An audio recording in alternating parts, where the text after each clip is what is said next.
Petite longère, une petite chaumière du 18e qui a été vraisemblablement rehaussée, rallongée et agrandie. Voilà, donc on est au bord de la rivière de l'Aubette. Donc le projet de rénovation de cette maison, il est structurel, mais il est aussi donc en termes d'isolation et de façon très très importante.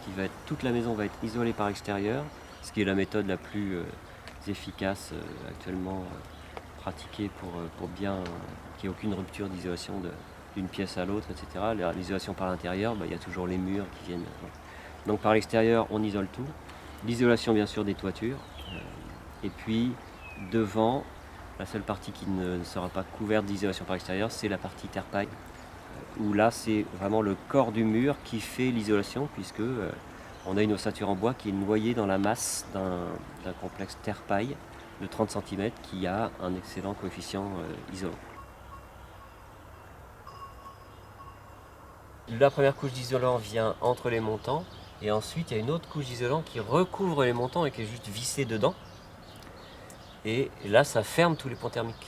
Donc ici, jusqu'à ce niveau-là à peu près, il y aura des plaques de liège qui seront fixées contre le mur. Et donc le liège, qui est imputrescible, va guider en fait l'eau vers un enduit à la chaux. La chaux laisse passer et régule à la fois l'humidité et même l'eau.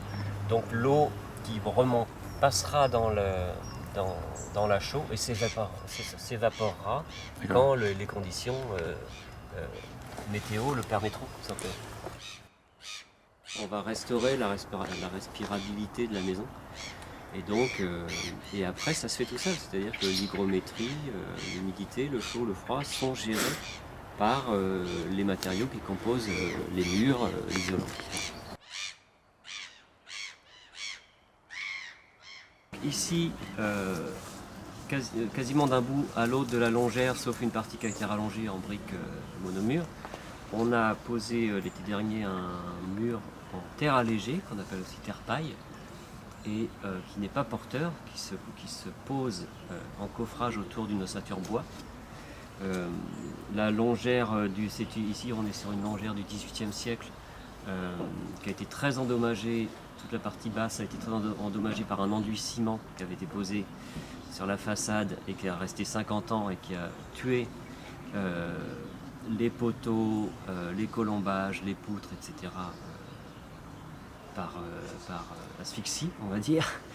Donc on a été obligé d'éventrer complètement toute la façade ancienne de la maison. Le charpentier était venu pour étayer lourdement, il en reste encore un petit peu là derrière moi, des étais, toute la structure. On a tout démonté, tout enlevé. C'était l'occasion de retirer les vieilles fenêtres aussi. Et ensuite, le charpentier est revenu poser cette ossature bois qu'on voit ici aux dimensions des huisseries qu'on va poser bientôt. Donc on a refait toute une ossature bois assez simple en Douglas. Il n'a pas posé de poteau en chêne puisque ça allait être noyé dans la masse du mur. Ensuite, le terre-paille, il se pose dans des coffrages. Donc ils sont vissés avec des vis très longues dans la fameuse structure de l'ossature bois. Et la technique est très simple mais très novatrice, c'est-à-dire qu'on prend des poignées de paille bien sèches, qu'on trempe, c'est pour ça qu'il y a des baignoires sur le terrain encore, on trempe dans une espèce de barbotine de terre argileuse très liquide, on la laisse égoutter toute la nuit sur des palettes qu'on a disposées là comme ça devant. Donc on prépare la veille pour le lendemain. Et ensuite, le lendemain matin, donc on tasse très fortement dans les coffrages qui ont été préparés préalablement ce mélange terre-paille. On devine à peine la présence de la terre, puisque c'est surtout de la paille, ça se voit là. Et ce qui est vraiment étonnant, si c'est bien tassé, tout en laissant de l'air, puisque le principe de l'isolation de ce mur, c'est d'emprisonner de l'air dans la paille, et c'est ça qui va faire l'isolation. Si on tasse bien, très rapidement on peut décoffrer, au bout de 48 heures on peut décoffrer, et les angles sont déjà bien matérialisés, l'ensemble est déjà bien dur. Après évidemment c'est plusieurs mois de séchage, c'est pour ça que c'est une technique qui peut se mettre en œuvre que au beau jour, donc du printemps jusqu'à août-septembre au plus tard. On l'a fait début août. Et ensuite le laisser exposer à l'air libre, au vent, au soleil, tout le reste de l'été. Ça a été le cas, ça a bien séché. Et déjà au mois d'octobre, on a pu poser la première passe d'enduit à la chaux qui recouvre l'ensemble et qui sera couverte par une deuxième passe définitive. Quand on a besoin de faire des petites rustines, parce que des fois c'est mal bourré dans certains coins, recoins du coffrage, plus tard on fait des rustines en torchis tout simplement. Donc là beaucoup plus de terre que de paille. Hein. Là on a un exemple au-dessus du faîtage de la future baie vitrée. Donc c'est pas difficile, c'est pas trop grave s'il y a des trous à certains endroits. On en a encore à faire quelques-uns. Après tout ça sera recouvert par l'enduit à la chaux.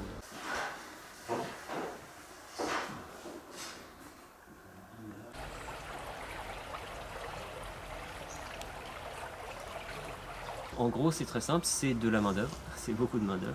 C'est pour ça qu'on a fait appel à un chantier participatif qui a été dirigé par le maçon de l'entreprise 6 Pieds sur Terre qui s'appelle Yann Lin et sous la coordination de l'ARP, donc l'association régionale de la promotion de l'éco-construction, dont on a été adhérent dès qu'on en a entendu parler parce que c'est une structure qui est très compétente, qui dispose d'agenda, de répertoire d'artisans.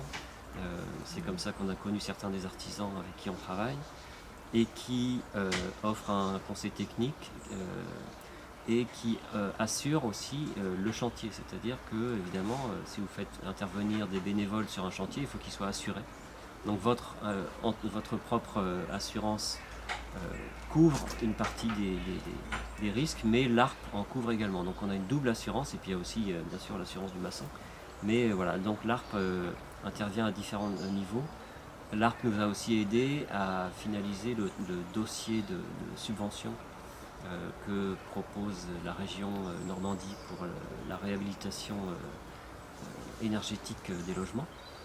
Donc ça c'est en cours et l'ARP est partenaire, donc a pu aider à convaincre en fait de l'utilité d'une technique comme ça qui est assez peu orthodoxe, qui rentre difficilement dans les cases, mais dont pourtant les capacités sont tout à fait reconnues. Donc un chantier participatif sur 6 jours, avec à peu près 25 bénévoles sur l'ensemble des 6 jours, plus nous, plus Yann, voilà, donc des amis principalement, de la famille, et puis aussi un contact du maçon qui est intéressé de voir cette technique-là. Voilà, c'est une super ambiance. Et quand les stagiaires partent en disant merci, on se dit que c'était une réussite. Et puis certains sont revenus parce que la première passe d'enduit, on l'a faite également en participatif, on avait besoin de moins de monde. Mais finalement, c'est pas quelque chose qui est trop difficile à mettre en œuvre, la preuve. Donc Yann en a fait une partie, mais aussi quelques amis.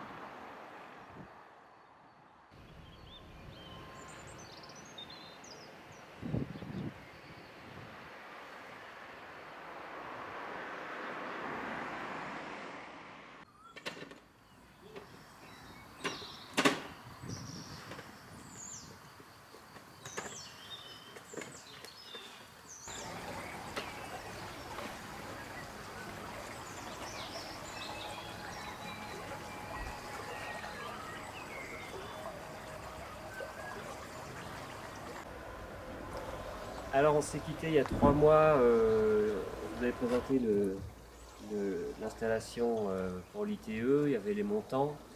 On a eu une longue panne de chantier parce que les matériaux tout simplement sont venus à manquer avec principalement la désorganisation mondiale due au Covid. Et donc on a attendu, tout l'automne a été un peu long parce qu'il n'y avait pas de chantier, ça n'avançait pas.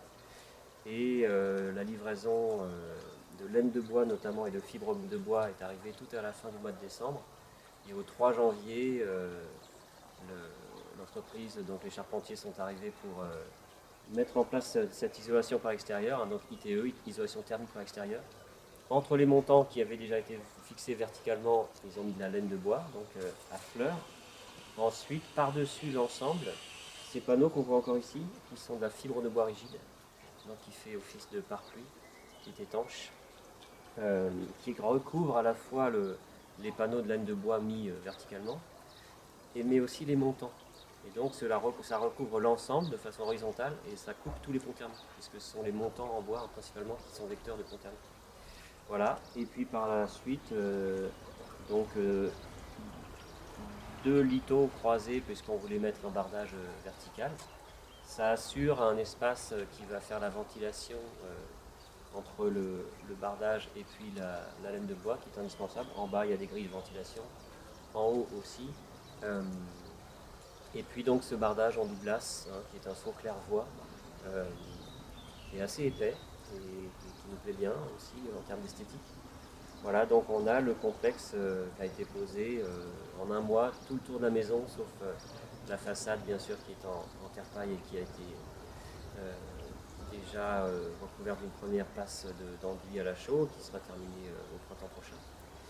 Et voilà, en même temps, donc la même entreprise a rehaussé cette partie arrière de la maison, qui était un petit agrandissement un peu en L, si on peut dire, à l'arrière de la longère, qui date de 50-60 ans et qui était en aglo et puis recouvert en fibro-ciment. Donc on a retiré toute la toiture.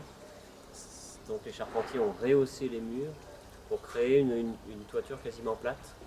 L'isolation pour cette partie-là de la toiture, c'est un gros caisson de boîte de cellulose, à peu près 25 cm, qui est soufflé dans un caisson fait sur mesure, sur place.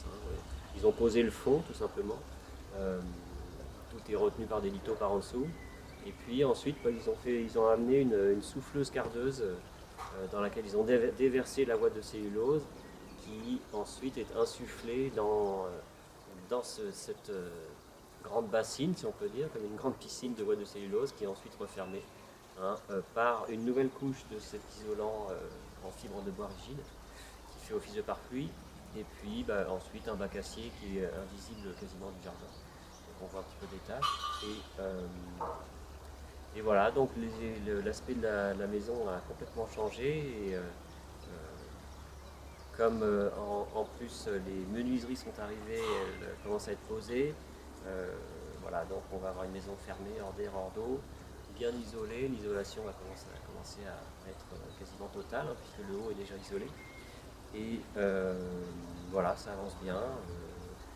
On a une enveloppe totale qui va assurer une étanchéité vraiment très performante. Aujourd'hui, on est au 3e jour du chantier des enduits, qu'on a commencé lundi. Alors ça a commencé par une activité un peu fastidieuse. Et on est allé chercher dans la fin du tas d'argile rouge, de la terre des plateaux de Rouen, au-dessus de Rouen, que j'étais allé chercher pour le chantier terre-paille. Il en restait un peu, il a fallu trier, on est un peu à la fin de nos réserves. Une terre donc extrêmement compacte qu'il faut faire tremper et ensuite malaxer, etc. dans les baignoires qui nous avaient servi déjà au mois d'août, pour en faire alors quelque chose de beaucoup moins liquide que ce qu'on avait fait pour le terre-paille, mais voilà, une consistance un peu pâte à modeler pour pouvoir appliquer en première passe à l'intérieur sur les murs en paille qui ont fini par sécher.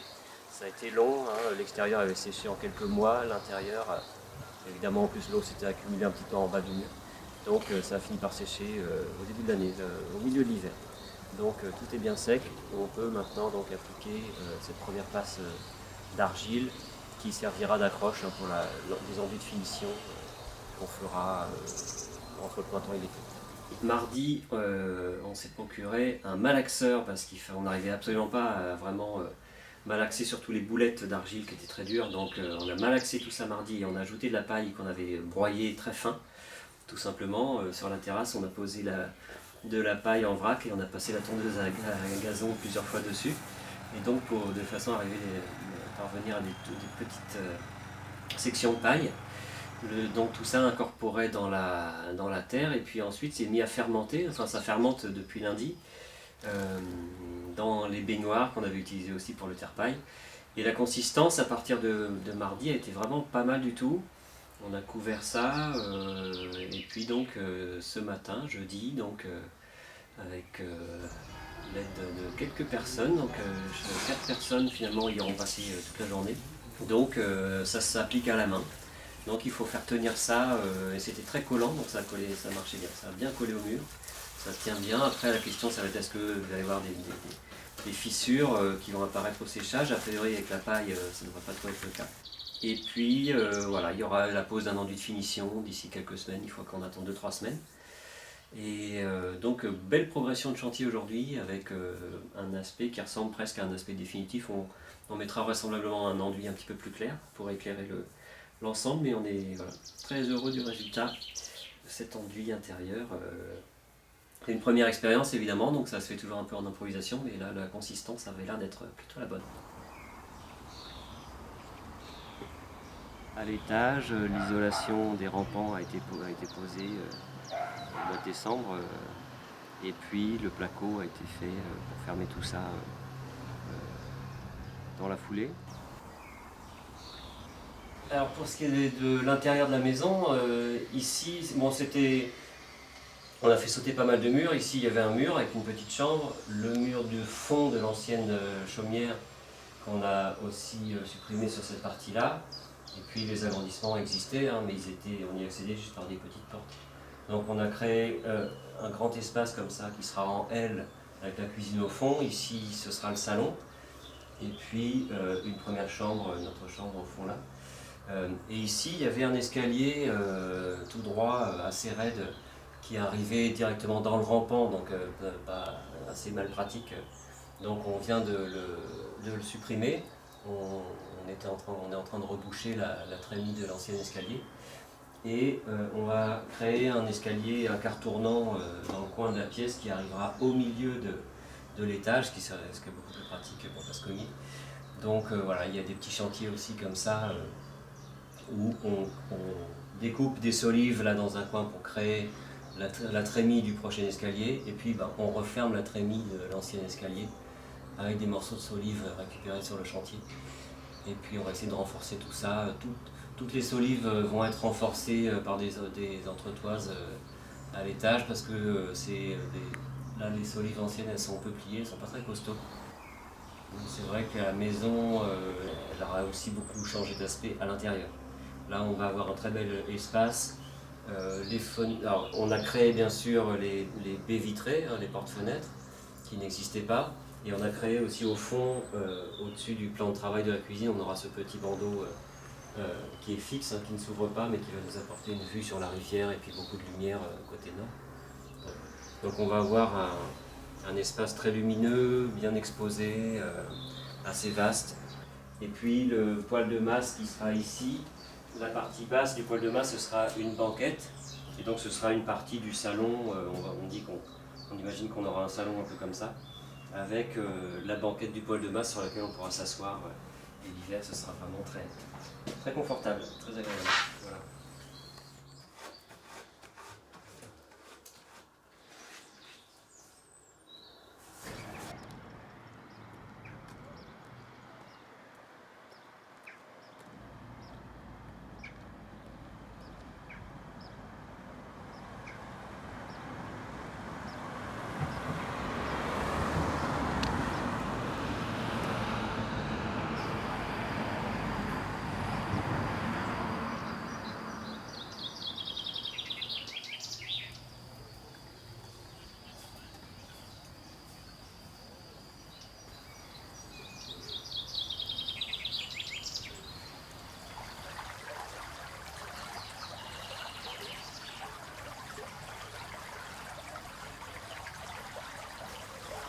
Alors, on a fait le chantier des enduits sur l'intérieur du terre-paille il y a à peu près un mois.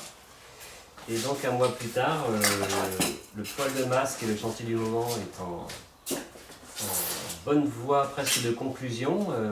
Ça a commencé il y a un peu plus de 2 semaines, 3 semaines avec super artisan Jérôme Chapelle qui est venu maçonner le cœur du poêle de masse donc en briques réfractaires.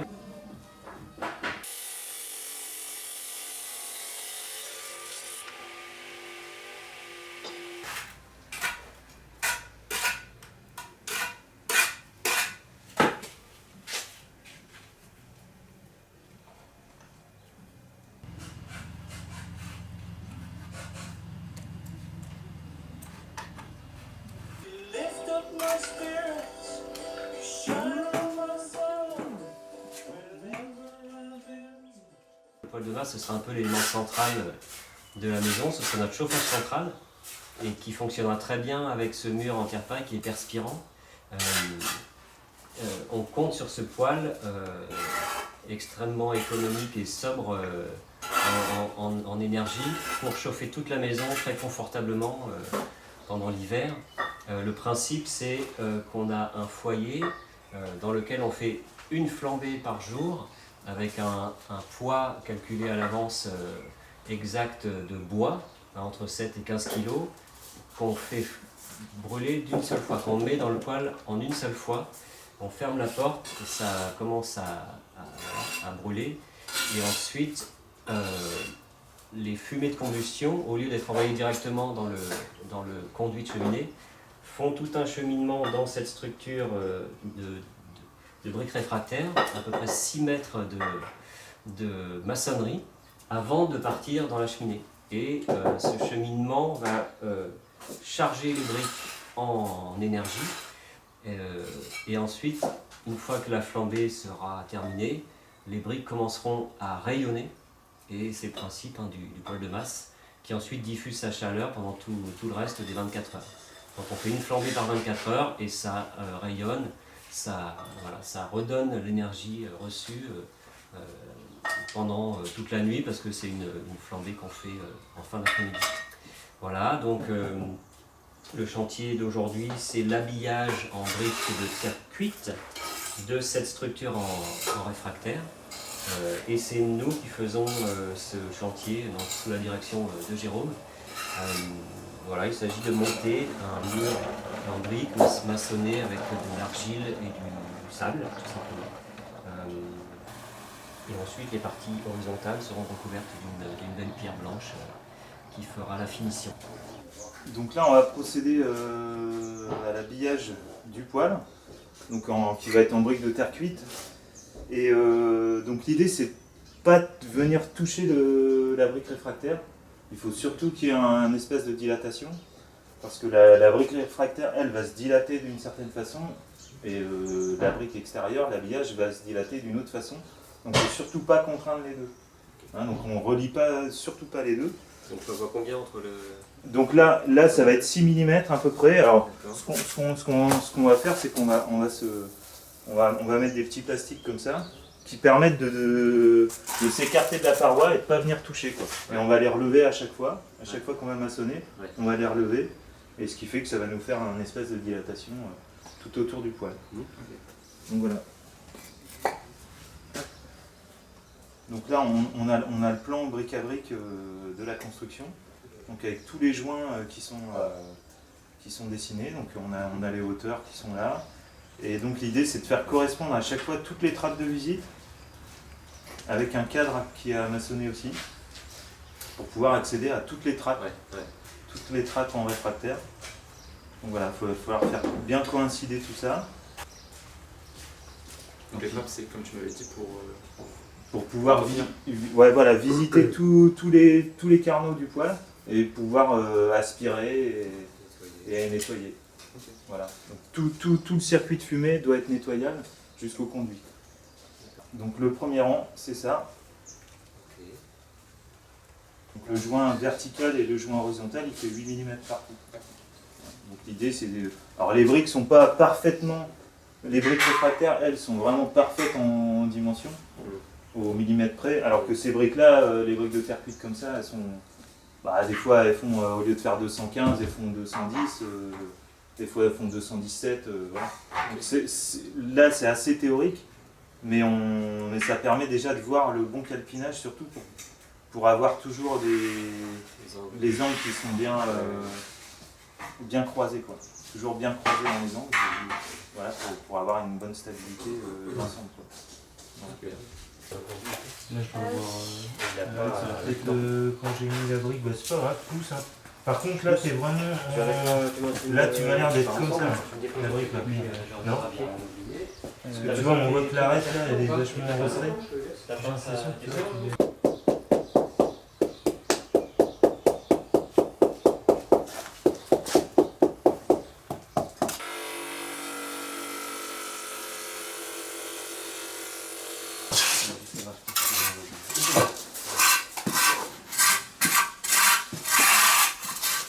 vraiment juste pile poil ce qu'il faut pour pouvoir sortir, la brique à l'intérieur. Donc, pour surveiller, c'est ça là. Donc, il faut pas que tu viennes là. Hop.